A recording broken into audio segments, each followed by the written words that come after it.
Ayan, magandang araw po sa ating lahat mga idol at mga kababayan. Muling nanawagan si Atty. Makalintal doon po sa ating Pangulo na si Ferdinand Marcos Jr.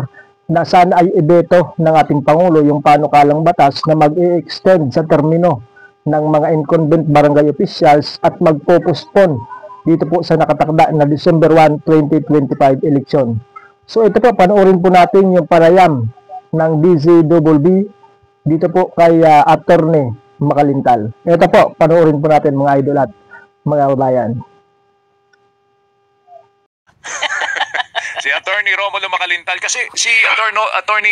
Romy Mac ay nanalo na sa Supreme Court, di ba, Weng? Oo, di ba? Sa'yo nag-question dyan. Question na niya ito. At ito na naman, mga kapuso at kine-question na naman. Si Atty. Romy Mac, nasa ating linya. Attorney, magandang umaga. Si Joel Suweng po ito. Magandang umaga, Attorney. Magandang umaga sa inyong dalawa at sa inyong mga tagapanood, tagapakinig. Nabasa ko yung inyong, ano ba tawag doon? Manifesto, paano? Liham kay Presidente para ho himukin ng ating... Actually, parang panawagan ko yun kay Pangulong Marcos. Na baka sakaling pwede naman kami makipag-audience sa kanya. Na para ipaliwanag namin bakit ang batas na yan, panukalang batas na nagpapaliban ng halalan sa December 2025 na gagawin daw sa first Monday ng November 2026 ay dapat na kanyang ipito. Kasi ang problema kay Pangulong Marcos, ang naririnig lamang niya yung more than 300 congressmen and 24 senators.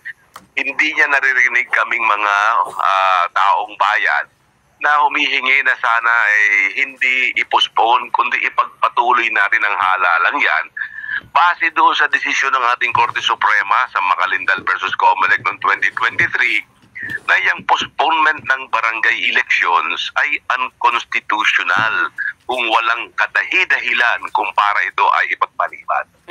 Yung sinasabi na kailangan i-postpone kasi masyado maraming halalan na tayo ngayon 2025. May nagkaroon tayo ng midterm, magkakaroon ng barangay. Meron pa tayong BARMM, kaya nga super year daw ito for election, Atty. Mac.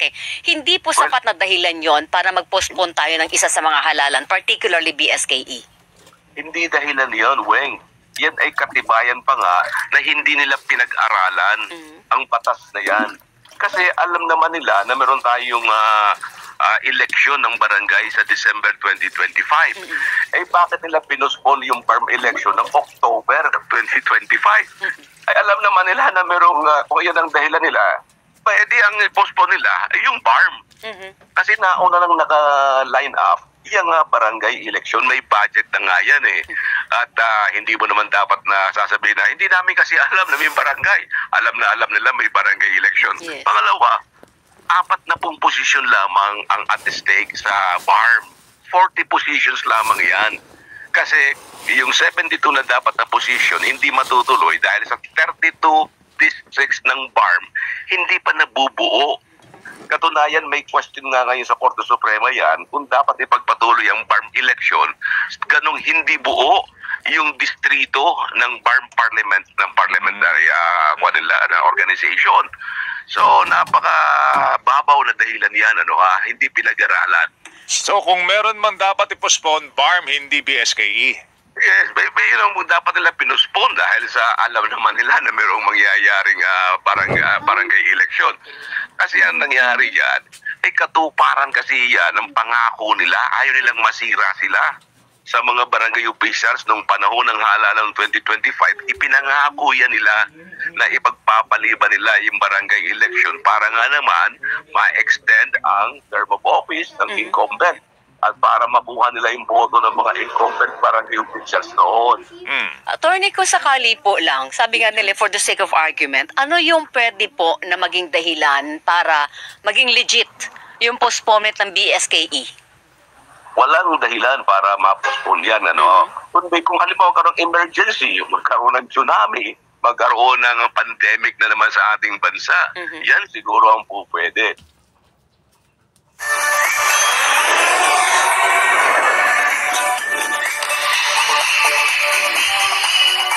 Garinat SM! Sold na sold! Kasi busog na busog! Sa mga inasal, chicken inasal. Po pwede. Pero hindi yung ang mga, kundi kung halimbawa magkaroon ng emergency, magkaroon ng tsunami, magkaroon ng pandemic na naman sa ating bansa, yan siguro ang po pwede. Pero hindi yung ang mga- any political consideration. Hindi political consideration. At isa pa, ang first Monday ng November 2026, alam niyo ba, November 12, All Souls Day, araw ng kaluluwa, na iyan ay sacred religious tradition ng ating mga mamamayan na tayo ay nasa probinsya. Imagine for the week na mag-o-observe tayo ng nasabing religious tradition, politika ang mamamayani sa ating bansa. Ngayon lamang ako makakarinig ng halalan na All Souls Day, araw ng kaluluwa or All Saints Day. Ano Kaya, talagang hindi pinag-aralan yan. Ay, nasa probinsya Hindi ko pa naman. natansa yun. Oo nga. Paano makakaboto yung mga taong bayan? Ay nasa probinsya ang karamihan pa sa ganong araw. Okay. Right. Sige. Weng. Ano po ang plano nyo ngayon, Attorney Mac? Kung halimbawa, kasi sabi nga nila, whether pag hindi binito ni Presidente Marcos yung batas, yung enrolled bill na nandun na po sa Malacanang, maglalapse into law. After 30 days, automatically, pirmahan niya hindi, magiging batas ito. Kailan ba yun? Weng? August 12 ba? Within August Oo. Attorney? Oo. Oo. Well, sa sandaling maging batas yan, ay siyempre, pagdudulog kami sa Korte Suprema. At muli naming paliliwanag sa Korte Suprema na sobra naman ito ay paglabag na doon sa desisyon ng Korte Suprema, doon sa Makalintal versus Comelec na para bang binabaliwala nila. Andito na naman kayo, ito na naman ang gagawin ninyo. Binigyan na nga kayo ng guidelines ng Supreme Court. Ito ang dapat gawin. Ito ang mga pwedeng dahilan. Pagkatapos ang sasabihin lang nila, lalong-lalo, sinasabi ni Senator Amy Marcos, yun daw postponement, incidental lamang. Sabi ko, incidental ang aming secret right to vote? It's just a mere incident. Hindi ako makakapayag na nagkataon lamang na may karapatan tayong bumoto, na ang pagboto natin ay isang pagkakataon lamang. Iyan ay isang sagradong bagay na dapat na hindi tinatanggal sa atin. Bakit po mangyayari, hold over na naman tayo. Yes, Hold over na naman. extended. Maliwanag doon sa Korte, sabi ng Korte Suprema, karamihan sa mga justices, yung mga hold over na yan, it constitutes legislative appointments. Correct. At iyan ay paglabag sa saligang batas na nagsasabi na ang mga barangay officials dapat elected and not appointed. Ang nakikita ko nga rito, baka i-copy-paste lang ng Supreme Court yung kanilang unang decision pagka nag-file ulit sila, Attorney Mac, sa Supreme Court, pagka nag-lapse tuloy ito. Baka sabihin, ano ba naman kayo? Hindi na ba naman kayo nagdala? May problema na nga tayo dyan sa interpretasyon sa impeachment proceedings na yan. Eto na naman, may problema pa rin sa barangay. Sa tingin niyo po, Attorney, bakit napakadali para sa mga mambabatas na palaging i-postpone? Kasi parang, mula nung tumanda tayo, Joel, ilang beses na na-postpone itong barangay at Ang dating SK sa akin, elections. Weng, ang tingin nila hindi importante, di ba? Yun nga. So, SK. sa tingin niyo ganun ba ang pagtanaw ng mga mambabatas sa posisyon na yan? Ganun lang, barangay lang naman kayo. Kasi nawili sila nung kailan na pag pinospone nila, postpone, sige. At saka ang maganda dito, nung una, yung mga batas na ginagawa nila, an act postponing the barangay elections. Puro ganun. Oo. Ngayon, medyo binago nila para medyo malihis. Ginawa, an act setting the term of office. Kasi daw gagawin lang 4 years. Okay, gawin ng 4 years, pero huwag mong i-apply ngayon. Correct. I-apply mo sa susunod na eleksyon. Kasi yung mga incumbent na yan, hindi naman po pwede sabihin mo na sila ay mag-enjoy kagad ng 4-year term na yun. Correct. Tama po yun. Kasi So hindi magiging 7 applicable. years sila.